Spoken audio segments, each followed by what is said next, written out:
But కౌన్సిల్లో చర్చ జరుగుంటే ఈ ఆధారాలన్నీ కూడా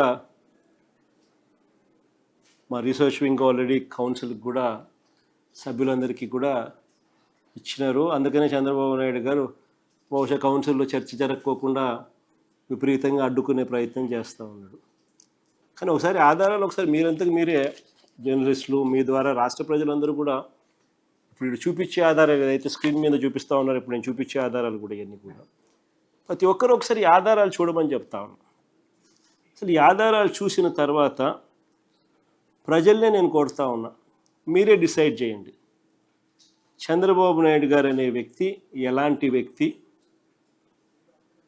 ఈ మనిషిని సిబిఐ అంతకన్నా పై స్థానంలో ఉన్న వాళ్ళు వచ్చి ఏమన్నా ఎంక్వైరీ చేసి ఏమన్నా ఈయనను జైలుకు పంపినా కూడా కనీసం ఈయన చేసిన తప్పుకు, అబద్ధాలకు, మోసానికి ప్రక్షాళన అనేది జరుగుతుందా అన్నది ప్రజలే ఆలోచన చేసుకోమని చెప్పి కోరుతా ఉన్నా.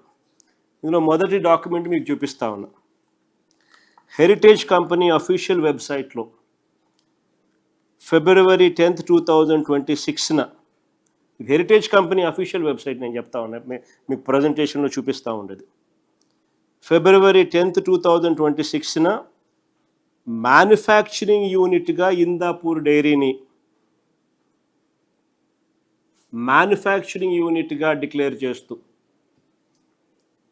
This is a document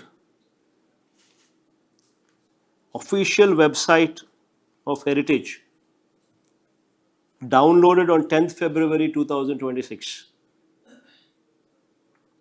wherein 2026 10th February 2026 manufacturing యూనిట్గా ఇందాపూర్ డైరీని చూపిస్తూ ఉన్న స్క్రీన్ షాట్ లెఫ్ట్ సైడ్. రెండో సైడ్ చూస్తే February 15 వచ్చేసరికి ఎప్పుడైతే ఈ గుట్టు బయటకు రాగానే, ఎప్పుడైతే దుమారం లేచిందో అప్పుడు అఫీషియల్ వెబ్సైట్ ఆఫ్ హెరిటేజ్లో 2026 February 15th 5 రోజుల తర్వాత కో మ్యానుఫ్యాక్చరింగ్ లొకేషన్గా మార్పు. కో మ్యానుఫ్యాక్చరింగ్గా the moment this has become a controversy, within 5 days, by 15th February 2026, the official website of Heritage has marked Indapur Dairy as co-manufacturing hub. 10th February, the evidence focus manufacturing units, factories, addresses of Heritage Dairy. Number 1 evidence. Next page, number 2. This is on 14th February 2026, Dumaram lechina ventane, the moment it became a controversy, on 14th February 2026, Heritage Foods Limited announces resignation of VP and Head National Sales Makaranand Shastri.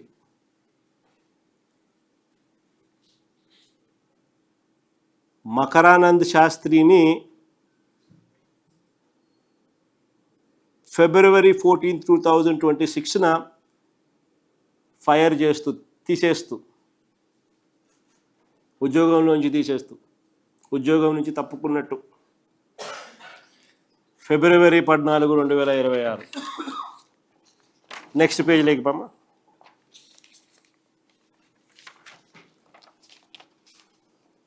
Chandrababu garu 2015లో అధికారంలో ఉండగా TTD నెయ్యి వ్యవహారాల్లోకి Heritage unit Indapur, 2015లో చంద్రబాబు నాయుడు గారు ముఖ్యమంత్రిగా ఉండగా ఇందాపూర్ డైరీని TTD నెయ్యి వ్యవహారాల్లోకి హెరిటేజ్ యూనిట్ని తీసుకొచ్చినారు. Indapur dairy and milk products limited, Indapur, Maharashtra, 278 రూపాయలు కోట్ చేసి టీటీడీకి నెయ్యి సప్లై చేసింది.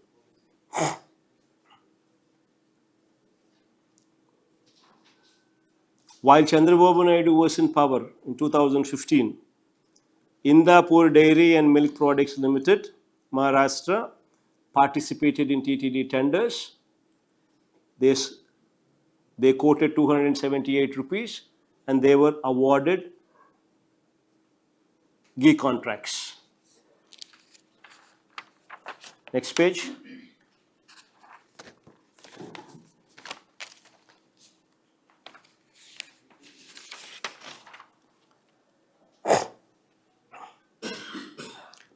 While this happened on 15/5/2015, this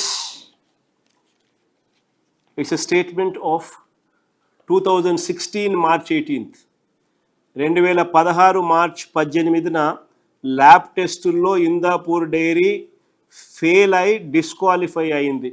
అంటే కల్తీ జరిగిందనే కాదని అర్థం. 2016 March 2016 March 18th, Indapur Dairy was disqualified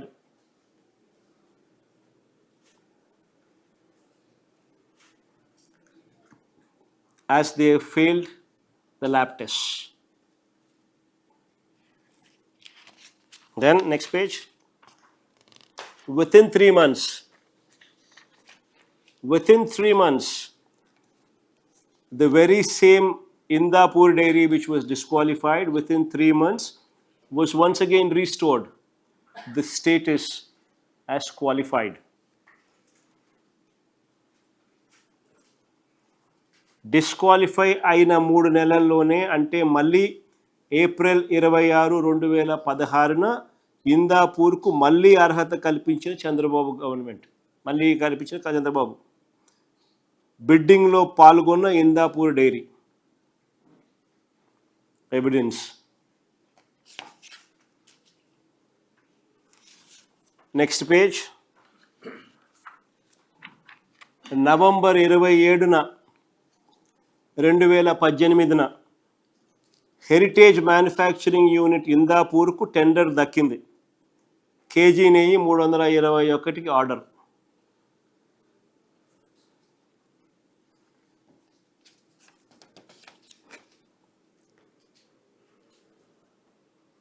November 27, 2018, Heritage Manufacturing Unit Indapur got the tender. They've quoted 321 rupees. Next page. The same very Indapur Dairy Milk Products Limited, after Chandrababu once again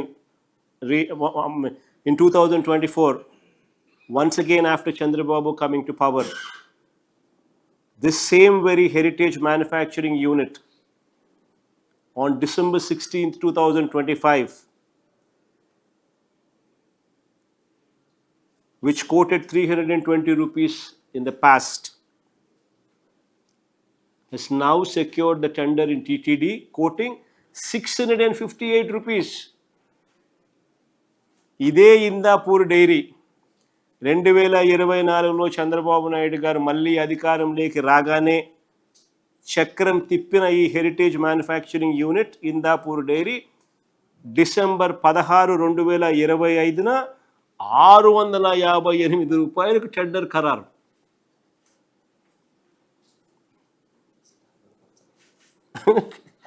ఇంతకు ముందంతా 300 రూపాయలు, 320 రూపాయలు, 330 రూపాయలు ఉంటే 658 రూపాయలకు ఇదే కంపెనీకి చంద్రబాబు నాయుడు గారు హయాంలో మళ్ళీ టెండర్ ఖరారు.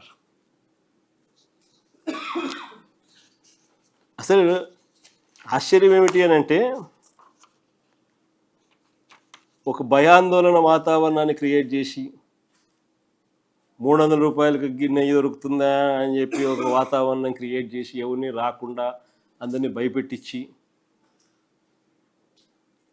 చివరికి 658 రూపాయలకు ఆయనకు సంబంధించిన కంపెనీకి ఆయన ఆర్డర్ ప్లేస్ చేసుకుంటారు.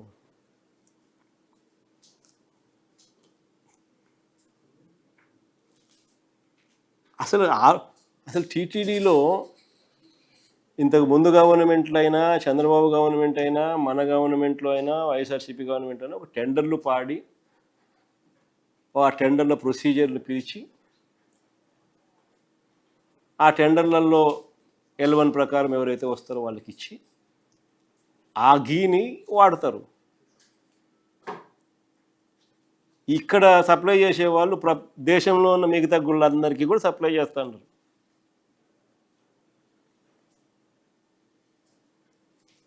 గుడికి వచ్చే ప్రతి ట్యాంకరు కూడా అక్రెడిటెడ్ ల్యాబ్ రిపోర్ట్తో గుడికి రావాలి. అక్రెడిటెడ్ ల్యాబ్ రిపోర్ట్ అంటే ఏం? సెంట్రల్ గవర్నమెంట్ ల్యాబులు, అక్రెడిట్ చేసిన ల్యాబులు రిపోర్ట్ తీసుకొని రావాలి. గీ సర్టిఫికేట్ తీసుకుని దట్ ఈస్ ఎ ప్రాసెస్. మన గవర్నమెంట్లో వచ్చింది కాదు, ఇంత ముందు దశాబ్దాలుగా జరుగుతుంది ఇది. ఇప్పుడు కూడా ఇది ప్రాసెస్. ఆ రిపోర్ట్ తీసుకొని వచ్చిన తర్వాత కూడా టీటీడీలో మళ్ళా వాళ్ళ ల్యాబుల్లో మళ్ళీ వీళ్ళు టెస్ట్ చేసుకుంటారు. ఇదొక ప్రాసెస్. వీళ్ళది కూడా పాస్ అయితేనే, టెస్ట్ పాస్ అయితేనే, ఇంతకుముందు డిస్క్వాలిఫై అయినారు కదా, డిస్క్వాలిఫై అయితే ఎన్నికి పంపిస్తారు, పాస్ అయితేనే కొండ మీదకి పంపిస్తారు. ఇది ప్రాసెస్.